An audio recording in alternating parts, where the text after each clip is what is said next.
Abdias. Vision d'Abdias.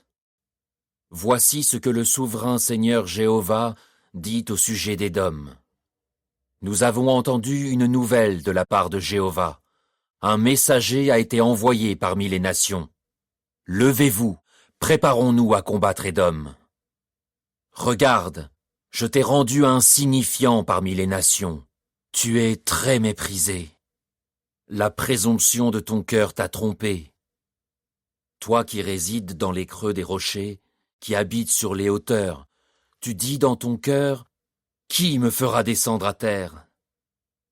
Même si tu allais habiter aussi haut que l'aigle, ou si tu plaçais ton nid parmi les étoiles, je te ferai descendre de là, déclare Jéhovah.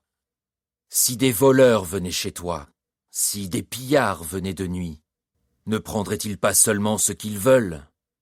Si des vendangeurs venaient chez toi, ne laisseraient-ils pas quelques grappes? Comme ta destruction sera grande. On a fouillé tout Ésaü, on a cherché partout ses trésors cachés.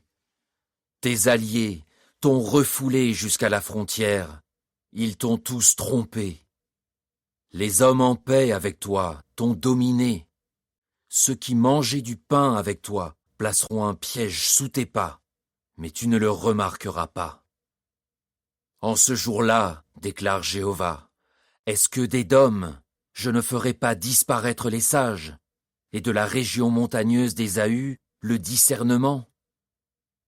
Tes guerriers seront terrifiés, ô Théman, parce que tous ceux de la région montagneuse d'Ésaü seront tués lors du massacre. À cause de la violence faite à ton frère Jacob, tu seras couvert de honte, et tu seras détruit pour toujours. Le jour où tu es resté à l'écart sans intervenir, le jour où des étrangers ont emmené son armée en captivité, quand des étrangers sont entrés dans sa ville et ont jeté les sorts au sujet de Jérusalem, tu as fait comme eux. Ne regarde pas avec plaisir ce qui arrive à ton frère au jour de son malheur. Ne te réjouis pas au sujet du peuple de Juda au jour de sa destruction. Ne parle pas avec autant d'arrogance au jour de sa détresse. N'entre pas dans la ville de mon peuple au jour de son désastre. Ne regarde pas avec plaisir son malheur au jour de son désastre, et ne t'empare pas de ses richesses au jour de son désastre. Ne te tiens pas au carrefour pour tuer ses rescapés, et ne livre pas ses survivants à l'ennemi au jour de la détresse. Car le jour de Jéhovah contre toutes les nations est proche. Comme tu as fait, il te sera fait. On te traitera de la manière dont tu as traité les autres. En effet, de la même façon que tu as bu sur ma montagne sainte, toutes les nations boiront constamment.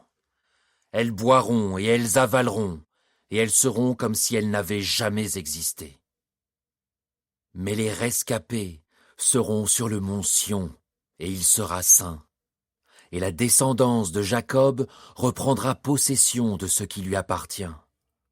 La descendance de Jacob deviendra un feu, la descendance de Joseph une flamme, et la descendance d'Ésaü comme de la paille qu'elles embraseront et consumeront.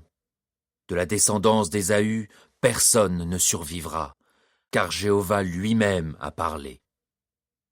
Elles prendront possession du Néguev et de la région montagneuse d'Ésaü, de la Shéphéla et du pays des Philistins.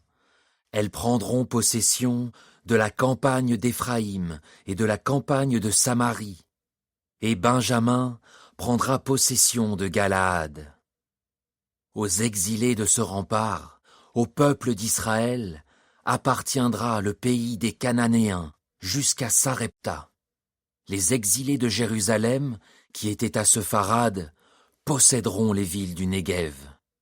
Des sauveurs monteront au mont Sion pour juger la région montagneuse d'Ésaü, et la royauté appartiendra à Jéhovah.